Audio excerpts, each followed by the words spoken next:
Okay, replacing the tensioner arm on this '06 Corolla. This is an XRS model. I think the tensioner arm is different if you have the base model, but the procedure is going to be the same. You're going to need to take 2 bolts out to remove it, one here, one there. So that's all the way down there. You see that piece that's chewed up is what you would normally put a socket on and pull down on to release tension to get your belt off, and mine's all screwed up, which is part of the reason I'm replacing it. I think that piston is seizing, which is why it's so tight and why I'm rounding that off. The center bolt, however, to remove it is also very tight. It's a 17 millimeter. If you look real closely, already begin to round that off. Make sure you get a very, very tight fitting 17 millimeter or a 21/32 if you have it. There's no room for a socket and ratchet. You're going to have to use a combination wrench.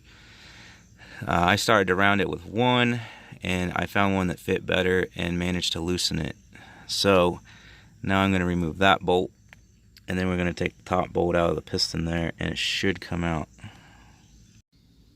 Okay, so right there was the bolt, the main pivoting bolt or whatever, to the tensioner arm, and as you can see, it's hitting the frame of the car. And apparently that bolt is like 8 inches long.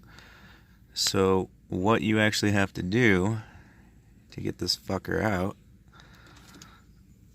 is unbolt your motor mount and lift the engine high enough to get that bolt past the frame there so you can remove it. I'll show you how to do that. So this thing's in your way and you're gonna have to unbolt it and move it, which I just left it unbolted from last time. And there's a bolt there to remove, a bolt there, and a bolt there. That should free the motor mount or the bracket or whatever, because actually your mount's inside of here. But you undo those 3 bolts and it should be free after that. But first we need to support the engine. I'm going to put some blocks and shit under it and show you how to support that properly. Okay, so you need some means of lifting the engine. The oil panel should be fine as long as you use a block. You can see these 2 flat edges. As long as you put it like that to evenly distribute the pressure, it should be fine. You can use a full-size jack or bottle jack. I'm thinking actually I should get, since I have it supported, I should get my full size in here under the block. And we just need to lift it a couple inches so that that bolt will clear. I'm going to get whatever jack I use, pressing against this, unbolt the motor mount, and then lift it high enough to get that bolt out. Alright, there's all 3 bolts. They're all the same, and on mine it's a 14 millimeter. So that is loose. I already got the engine supported, so now I should be able to just lift it up a few inches. So I can get the bolt out. And now I'm getting rained on, but there you can see I lifted up off the frame.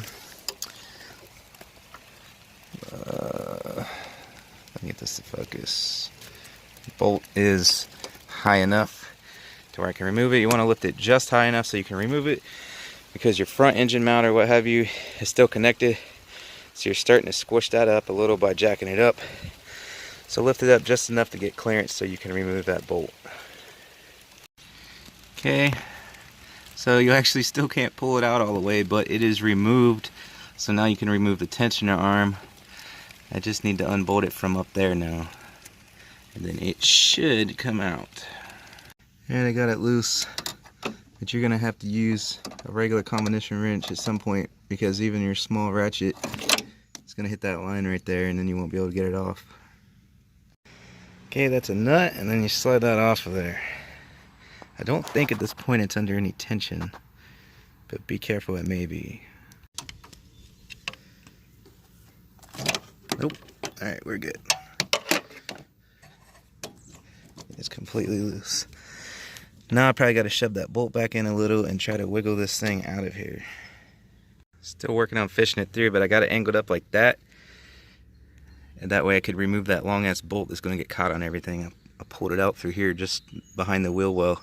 So now it should be a lot easier to get it out. Alright, I don't think it'll go down. I just come up this way through here. You got to move this out of your way. Let's like pull it off to the side, and then you got to move this line a little bit.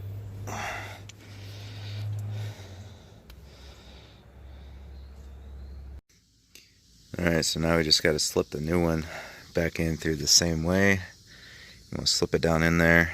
I'm going to hook this part first and then get that bolt through there and then tighten it down. Let's see if there's any torque specs I can find on it. So I'm having to hold this in one hand and record at the same time, so you can see the bolt there on the left side of the screen and the hole it has to go through.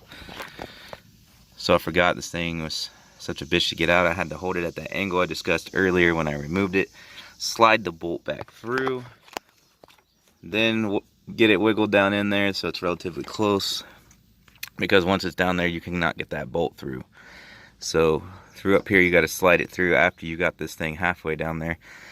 Then you can proceed to try and line them up. So I got it where I need it now. I can hook this and then shove that bolt through the hole now. Because with it all the way down there, there's no way for me to get that bolt in. So you have to do it while it's up here at an angle. Okay, that was a real pain in the ass with this thing hooked on. This is catching on this wire loom and I couldn't get it through. So I had about 2 or 3 minutes of wiggling and get this thing lined up. Get this started. And then hook this. Otherwise, you're probably never going to get that through. So now I can finally freaking bolt it down. Okay, on the all XRSs or what have you, all with the 1ZZ motor, the base motor, whether you have a Celica, Matrix, or Corolla, torque specs on the main nut is 51 foot-pounds of torque.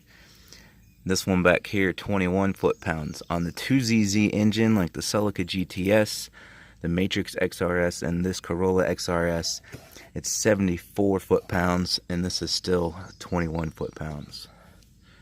Torque this bastard down and then try to get the belt on. So I can't remember if I said this in the beginning of the video or not, but the reason I was replacing mine, well, this is the original one, it has 250,000 miles on it, is because last time I needed to take the belt off, that happened. I barely got the fucker off, and I think it's because this piston is seizing up. So I'm hoping the new one is not going to be so tight that I round off the nut there for... You pull down on it with the breaker bar with a 19mm socket on it, and it relieves the tension. The arm moves down and it lets go of the belt.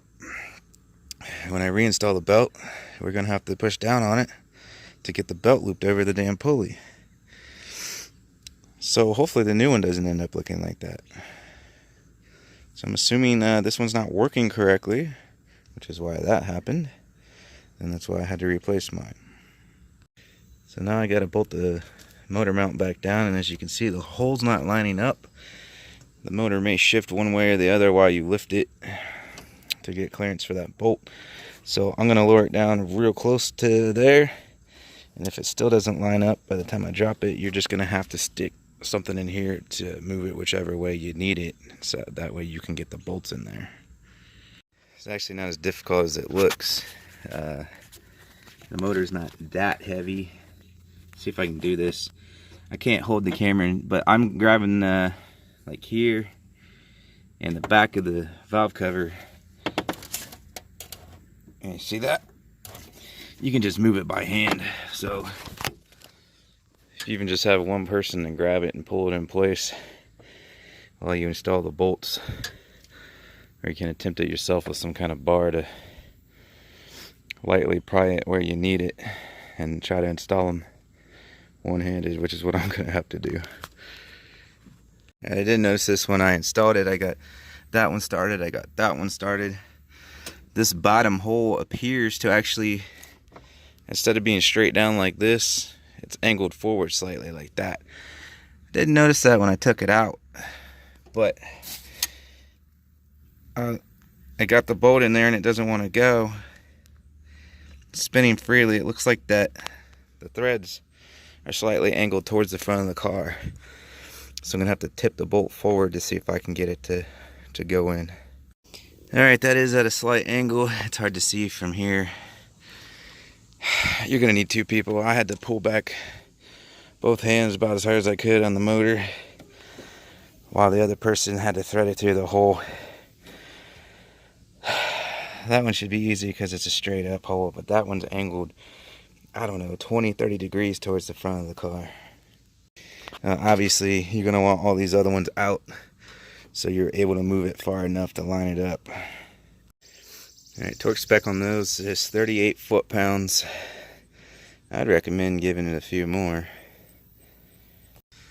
Alright, so that's how you relieve the tension.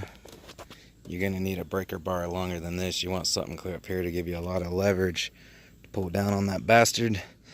So it should pivot the arm and compress the piston so that you can relieve the tension or drop it down to where you need to get the belt back on. The problem you run into with this though is that you really need a heavy duty ratcheting breaker bar or something. Oh, I guess it's not really a breaker bar if it ratchets, but something long and heavy duty, because you get it here. Yep. It's really difficult to do one-handed because it's so fucking tight. And then you hit that motor mount bracket. So you really need it up here so you got enough room. And then you can, you really want to use a 6-point on that too so it doesn't slip because it's so damn tight. So it's a challenge to get something where it's up here so you have enough room to relieve all the tension to get it down far enough, because it only moved like ½ an inch and then I hit that. There you go. Just try like taking the socket off and turning it once and put it back on. Right here is really where you need it, and as you start to pull down it's going to give you enough room.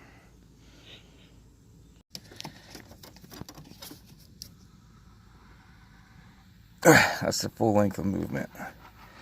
And you do this slow because it takes the piston time to compress. I mean, once you can bench 400 pounds, this is a two-handed affair. Fuck.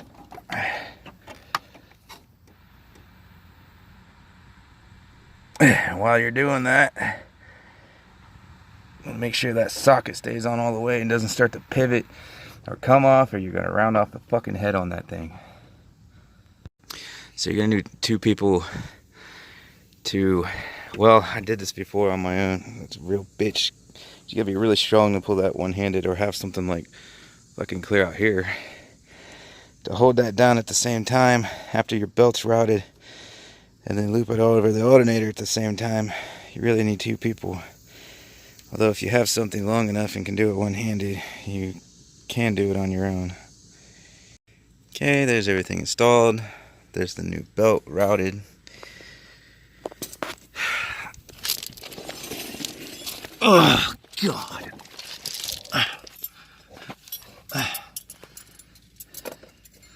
Here's how it routes.